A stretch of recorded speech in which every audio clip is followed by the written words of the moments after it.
People make time for everything and everyone else in their life, but they never make time for themselves. If you go up to someone who you know and say, like, would you like to catch up for coffee? Let's do coffee. They're like, oh, I can't this week, but I can next week.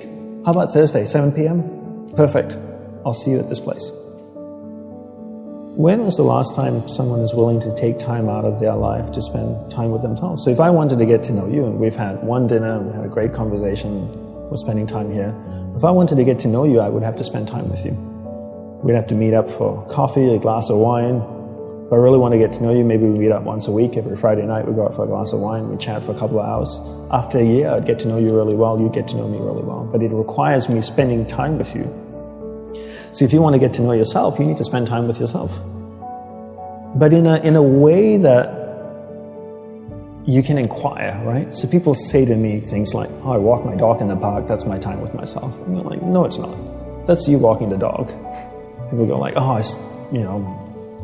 I go for a jog, that's my alone time. No, that's you jogging, avoiding traffic, watching where you're stepping so you don't trip and fall over. Spending time with yourself is sitting down, closing your eyes, not interacting with the outside world, and actually going inside and having that conversation. The same conversation I would have with you and say like, hey Brian, so where did you grow up? You said California, do you like to surf? No? Hate the water? Love the water? Tell me, right? And people don't have that conversation, and because they don't have that conversation with themselves, they don't end up knowing what they want in life.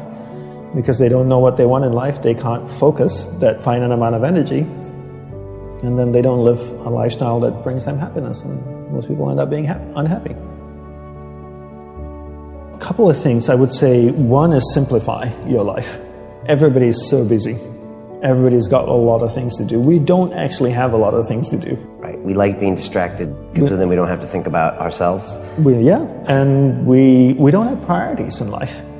Most people don't have clear priorities in life. For me, my goal is to simplify my life, simplify the number of people in my life, and simplify the number of things in my life. We only have a finite amount of energy each day, right? But every year, we have more people in our lives. Is that a fair statement? More Facebook friends, you have more people you're connected with, but your energy stays the same. So that's not a proportionate growth. If your energy is increasing every year proportionately with the number of things and people in your life, then we don't have to talk about this. But your energy level is the same.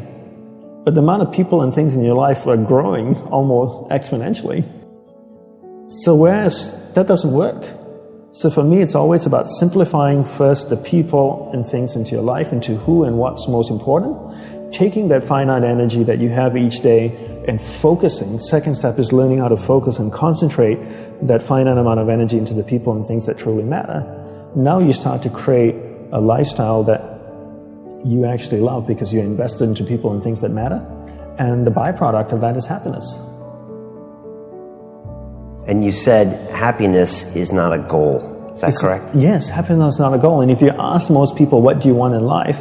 They say, I want to be happy.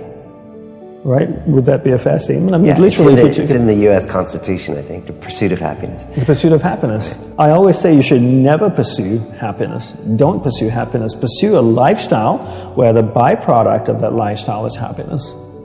So happiness comes as a byproduct. I spend time with the people that I love. What is my byproduct? I'm happy. I spend time with people I don't like. I'm not happy. So don't pursue happiness. Pursue a lifestyle that gives happiness. But in order to pursue that lifestyle, you need to be clear what you want in life. What's your purpose in life? And people don't know this because they don't spend any time with themselves. People think that the more you meditate, the better it is. So 20 minutes of meditation is not as great as 3 hours of meditation. And it's actually not how we work. For us, we believed in quality as opposed to quantity. We spent the whole day preparing to meditate. What comes before meditation? Concentration. Concentration comes before meditation. So you need to learn how to concentrate in order to meditate. And we believe that you can't meditate if you can't concentrate. So we spend the whole day focusing on concentration. So when I spoke with someone in the monastery, I spoke with another monk, I gave them my undivided attention. When I worked on my laptop, I focused on working on my laptop. When I swept the sidewalk, I focused on sweeping the sidewalk. So throughout the day, I'm practicing concentration. Now when I go to sit down to meditate, I'm really focused, and I can have a dynamic meditation session. And I always use the simple analogy of, take Usain Bolt, for example, the sprinter, right? I don't know much about him except he won 3 gold medals, fastest man on earth from Jamaica. I can make an assumption, and tell me if I'm wrong, that his whole day is structured.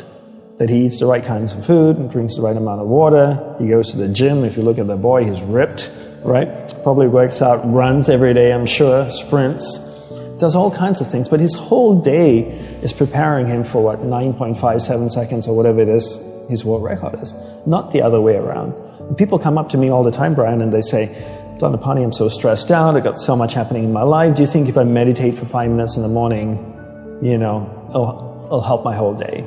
I'm going like, well, what are you doing the remaining 23 hours and 55 minutes? That's what I want to know. Because if you try to meditate for 5 minutes in the morning and the rest of the day you just live a chaotic life, that's not, it's a good start, but it's not really helping you. It's like eating a carrot in the morning and then eating hamburgers and fries all day and hoping to have a healthy diet. You have to understand that your whole day, your lifestyle is what's going to support your meditation practice at the start, and then your meditation practice grows, and then it turns around and supports your lifestyle. But not the other way around. You don't create a meditation practice to support your lifestyle. You create a lifestyle first, meditation second.